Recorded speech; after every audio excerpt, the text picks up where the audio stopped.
Canada's entertainment network. From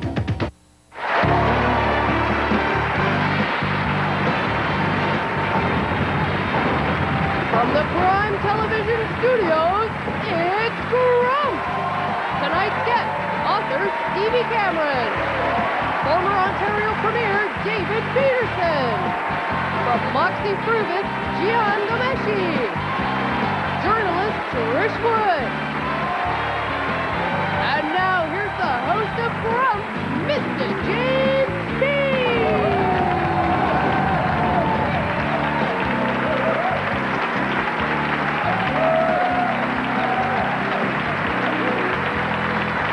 Hey everybody, welcome to Grumps. Thank you for joining. Tonight we're going to talk about politics and lying. Now these days it's kind of hard to separate the two. So it's become like so bad that the public, 80% of the public actually believe they are being lied to by politicians every day. You know, when I was growing up, I was always thinking, honesty is the best policy. That's what I was taught. And somewhere along the way, politics has changed that to honesty is the last policy. So, like, for example, in the States, Clinton's approval rating seems to go up every time he's caught in another lie. So I try to imagine, what does that say to the future generations of politicians? Instead of advisors, they'll be surrounding themselves with lawyers. It's not right. I mean, politics makes strange bedfellows. I don't think I ever understood that until the last couple of years. That's for sure. We're not just talking about Americans here either, by the way. I mean, our own politicians aren't far behind. They're certainly racking up their frequent liar miles. Right? Rape, lie, and pillage. That used to be a phrase that was used, when Vikings were coming and barbarians were taking over. And nowadays it just means political conventions in town. So,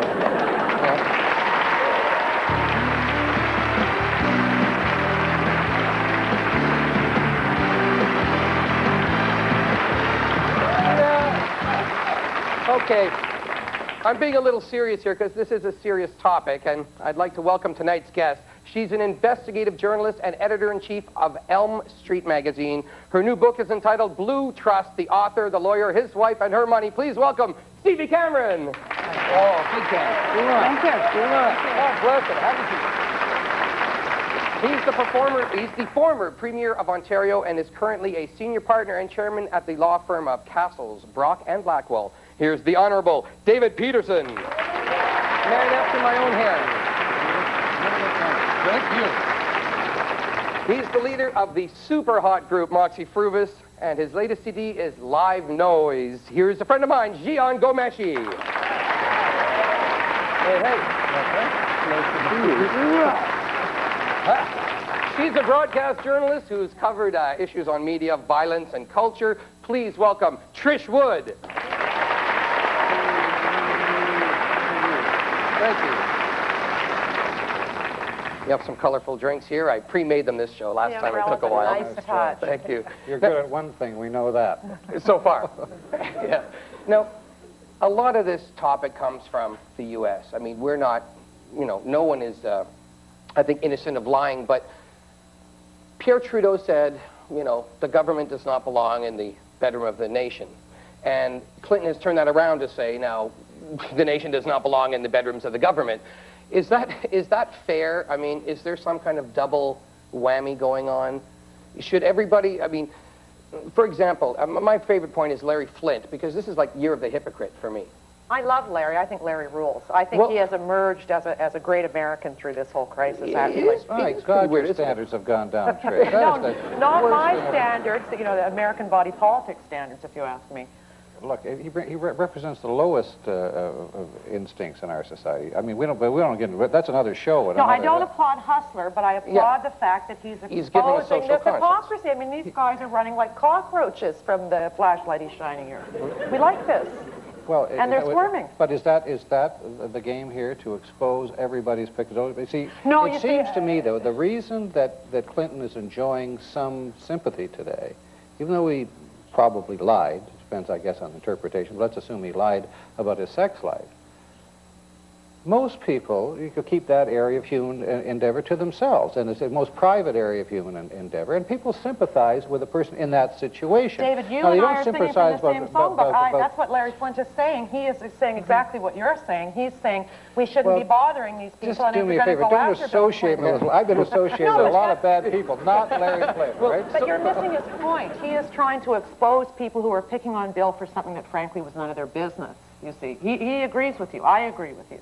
He was saying about, Henry Hyde, don't pick on this, it's irrelevant, and if that's what you're going to do to Bill, we're going to do the same thing to you. This is like gays outing politicians who are gay, but it's not because they're gay, it's when they're gay and when they're being hypocrites. Right, when they're being hypocrites and they pass laws or voting down things. Exactly. That's right. But for me, Flint, I do have a little problem with this. I mean, I like the fact that he's saying, no, we shouldn't be chasing around Clinton or anybody else, but you just have to wonder about this. I mean, he's offering millions of dollars to people to out other people. I think it's becoming, like, pretty vicious. And not that maybe it's fair, but... If I had to make a point here, I would think that political reporting has changed quite dramatically over the last number of years. And I blame it on People magazine. It's a People magazine influence today that people are far more interested in personalities, personal deficiencies, and all their habits than they are the substantive issues. David. Not in Canada. It doesn't happen here. We keep talking about this. This is a great discussion, but it's only American.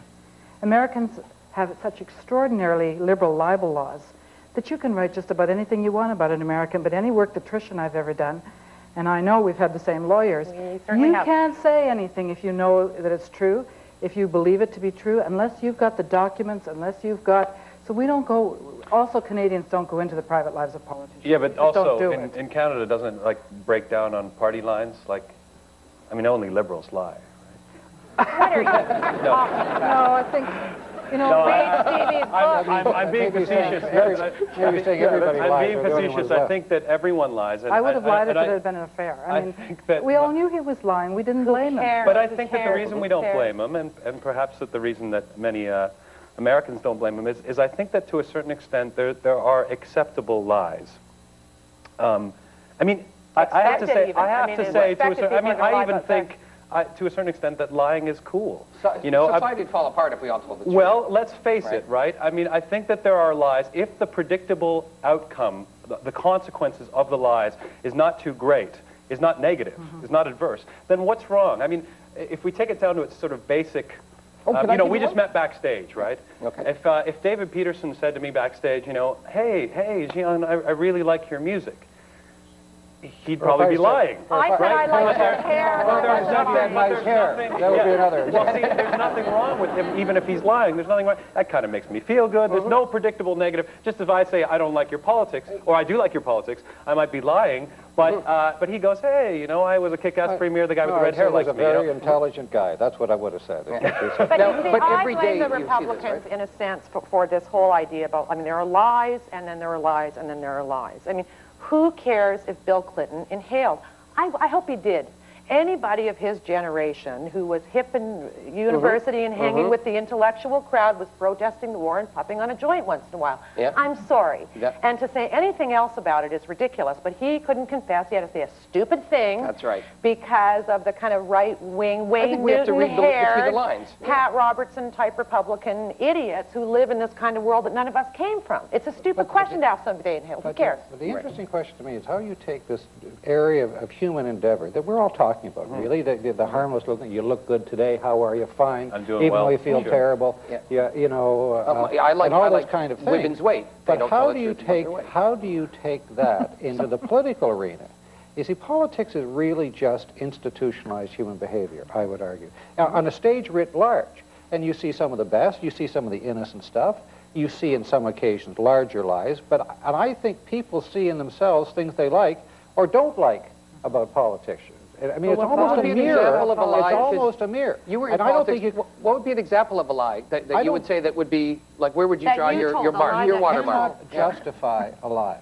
You cannot justify in politics a lie. All lie. And reporters are not allowed to lie. There's a double standard. Stevie Cameron, I do not accept that for a minute. It was interesting. I was driving to work this morning, and I heard a poll I hate polls, but let me just quote it for you. It said that from the British Medical Association, taken to Britain, they believe that 72% of all politicians lie and 79% of all journalists lie.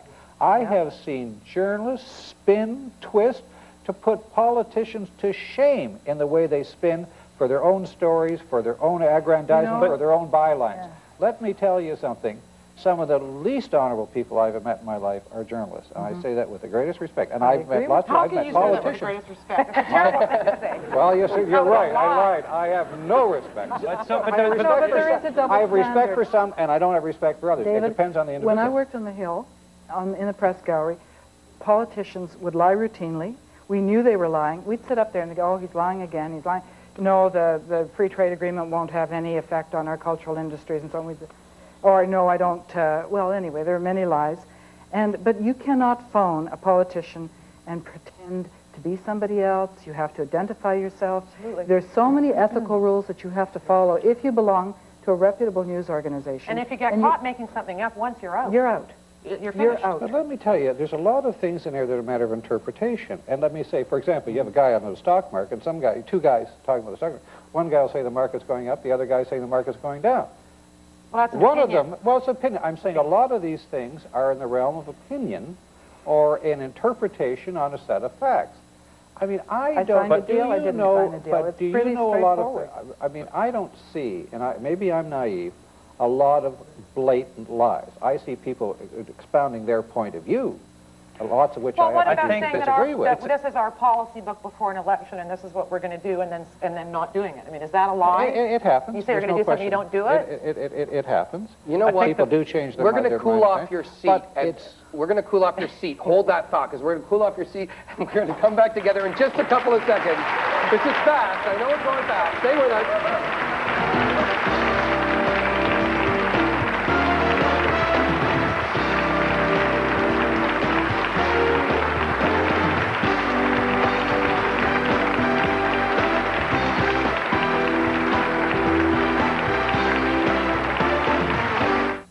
People say I don't look my age. I say Revitalift. L'Oreal's new advanced Revitalift with double the pro-retinol A. It noticeably reduces the appearance of wrinkles, and Revitalift increases skin's firmness. L'Oreal Revitalift. Because I'm worth it.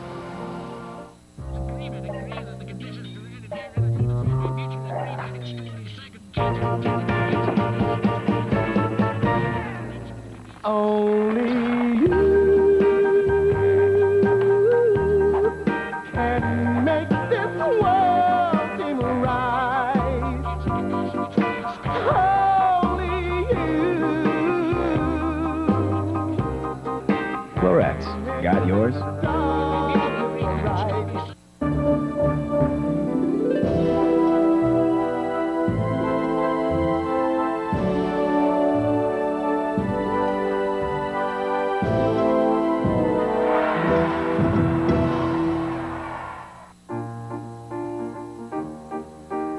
One day, you'll tell your kids that you used to get on the internet through a phone line. Welcome to Rogers at Home, the internet on cable. Take an in-depth look at the loves, careers, and drama surrounding Hollywood's elite on True Hollywood Story.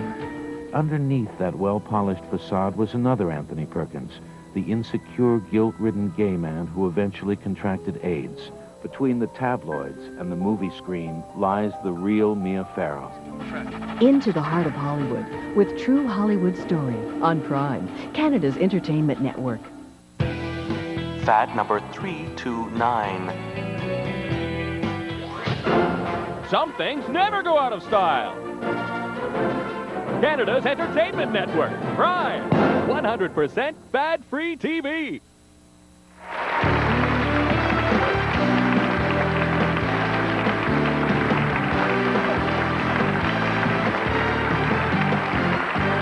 Well, we're back, and I wanted to start off talking a little bit about little white lies. When I was a kid, you were allowed to have little white lies, and I always tell a lie. I always tell people, I mean, you know, like I said, women sometimes lie about their weight. I lie about my manhood.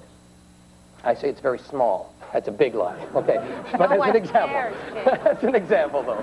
No, but guys do. Guys lie about things. Women lie about things. Where's the watermark? Where do you? Well, this is exactly what I was going to pick up on. I mean, to be honest, I think it's a fallacy, if not a lie, to say that no politician ever lies.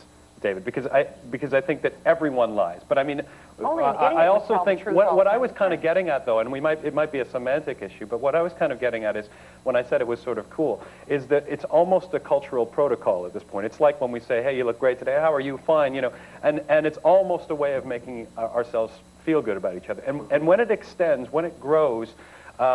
Into the political arena around an issue like marijuana, say when Clinton says, I didn't inhale. well, he says he didn't inhale. It's almost like a protocol issue. It's almost like the American public's going, we know the guy smoked those, And but they we're going to don't let it go. And they don't care, so we should have said yes, probably. I and think Trump the didn't. issue, however, is when the lie does have predictable negative consequences. Like when Clinton gets up and says, and this may be contentious, but when he gets up and says, we're bombing Iraq to preserve democracy, you know, that there's a lie that has palpable, that it has empirical consequences. You're killing people. There's the you know? whammy, though. Bush and Reagan. Iran-Contra, they well, didn't I'm get certainly nailed not for that. circling Clinton and saying that he's the only one who's lied. See, the What I'm point that saying you're is there's a different, a lie isn't a lie. There's a difference. We can't, you know, we can say that everyone lies. I think we need to assess what the acceptable lies are and what dangerous lies are. And I'll tell you, I think we were talking about this, the dangerous lying in politics is born of bipartisan politics and spin control. I think spin control is a far more dangerous form of lying because it's transparent and it's clever and it's fair. I'll give you an example. Jimmy Carter, who I think is one of the most honorable people on the planet, was shrieked out of office by a bunch of spin-controlling Republicans over a little thing. You probably remember the Jimmy Carter Desert Classic. I was in Washington at the time, and Tony Orlando had, you know, tie a yellow ribbon. The city was full of ribbons. Who cares? And a bunch of shrieking Republicans drummed this honorable guy out of office on spin control because this rescue mission failed. Was it his fault it failed? No. It was an honorable mission. It failed, and this fantastic guy who now builds houses for the poor, I mean, what other former president he's not on boards, he's not playing golf, he's not getting perks and flying around the world. He goes with his bare hands and builds houses for the poor.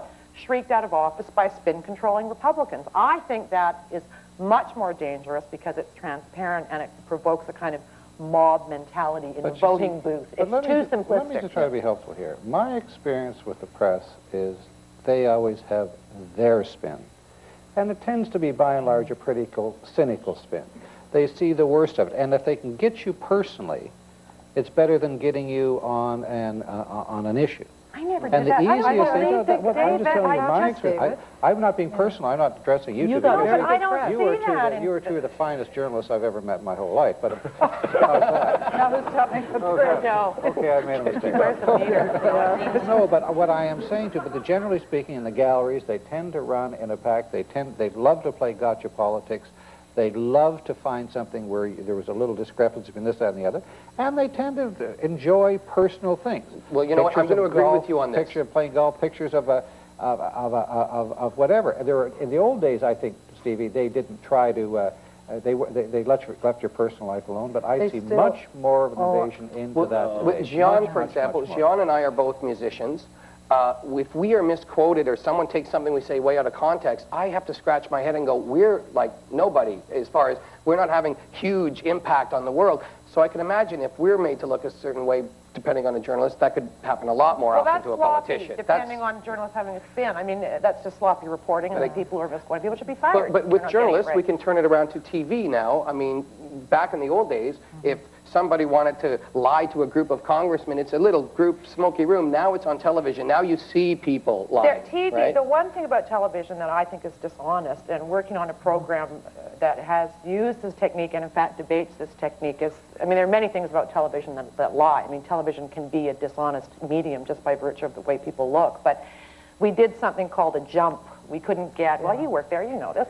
If we couldn't, I don't like them much either. And if we couldn't get, you know, a protagonist to agree to an interview, he was usually wise to say no because he knew we had something on him, we would do a jump. And the thing about a jump that became distasteful for me, and actually everybody there debates it, is that there's no way to jump out of a potted palm at a politician or a crook with a camera rolling and not have them look dishonest. By God, you could jump Mother Teresa, and she'd look like she'd done something wrong. We used to have these huge debates about jumps. There were ambushes, as they're called. Yeah, and I've had debates at journalist conferences, and I've finally said, I will never do it. I did it. I was forced to do it at the Fifth Estate.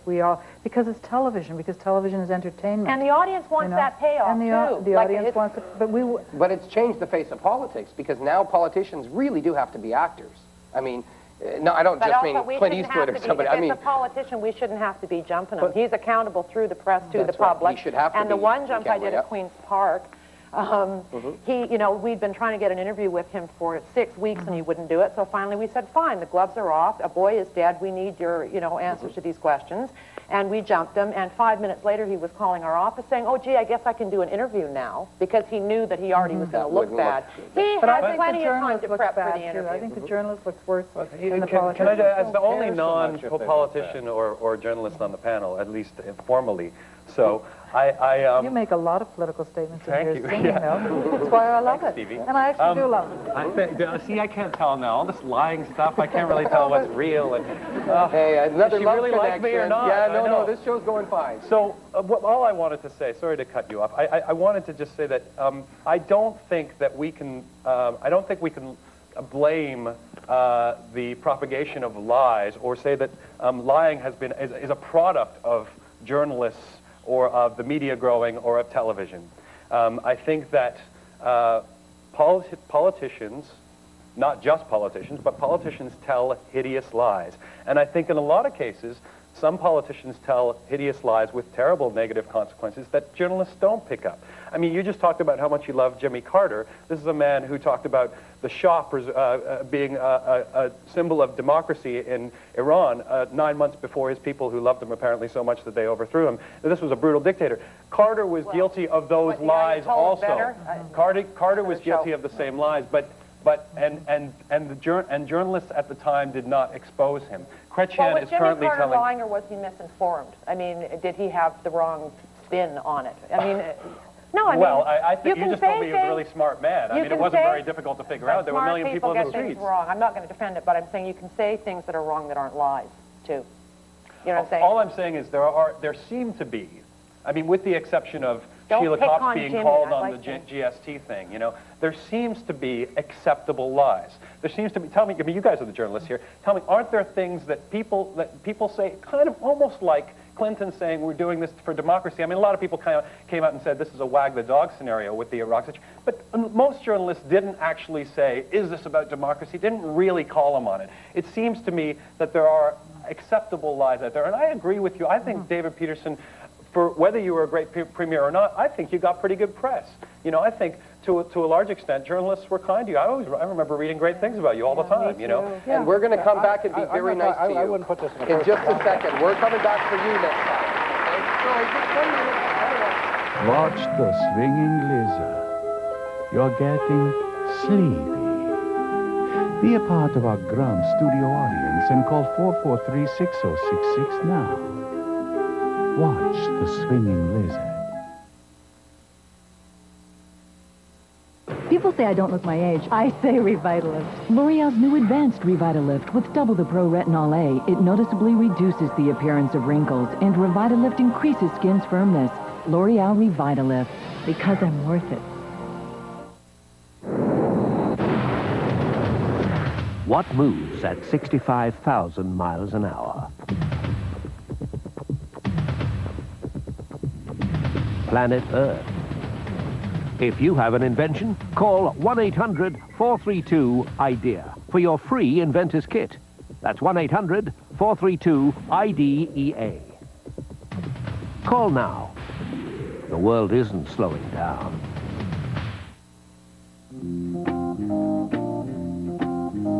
In recent times, our world has seen extraordinary changes. And Guardian Mutual Fund managers have been through it all, applying disciplined risk management to help investors meet their objectives in every market climate.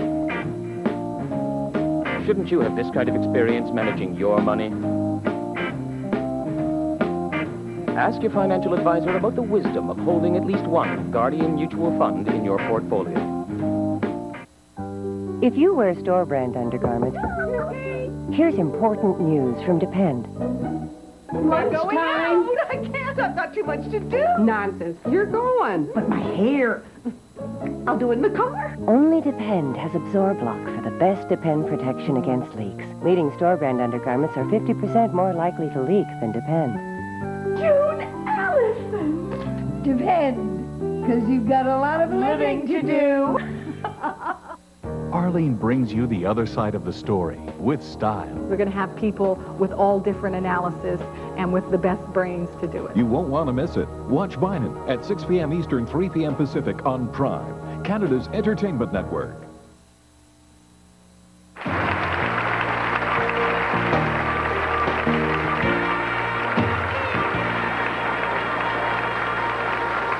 I wish this show was a lot longer, but David, I'd like to pass the puck over to you. Well, you know, I'm not being personal about this because my own view of this, the press sort of, sometimes they're too good, sometimes they're not, they're unfair. It tends to wash out. But I've seen this tendency in journalism, I think, to concentrate far more on the personal than I used to in the past. They love to pretend to get you, and particularly if they can catch you in a lie. I mean, or something indiscreet. I'll give you an example. I said something stupid. I said a lot of stupid things. But I said something stupid one time, particularly stupid, for which I apologize. And a particular journalist picked that tape up and ran it at least 5 times. I mean, he thought he got me, you know, and he did get me, and I couldn't deny I did it, so having apologized to everybody. But the point is, this was a big thing for him. It wasn't an issue. The issue was David Peterson says stupid things, as opposed to the substance of what I was engaged in.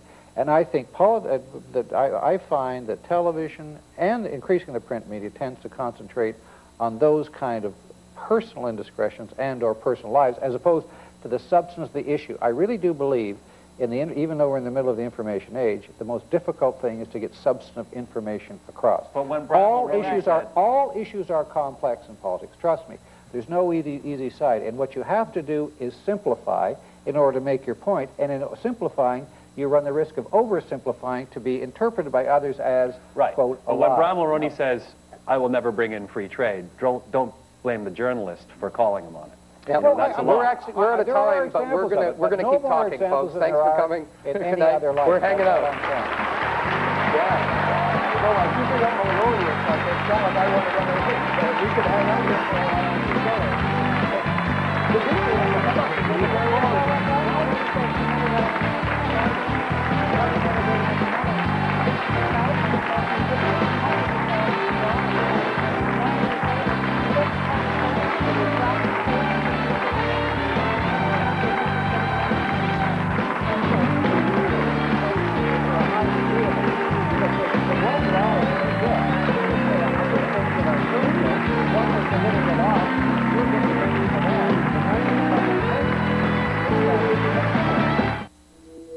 In television land, I am the law, with the judge and jury in my hand. Television is where I go to take the planet's temperature, because the truth is out there. Television land has a population the size of me, 1 billion times over, and I vote for more.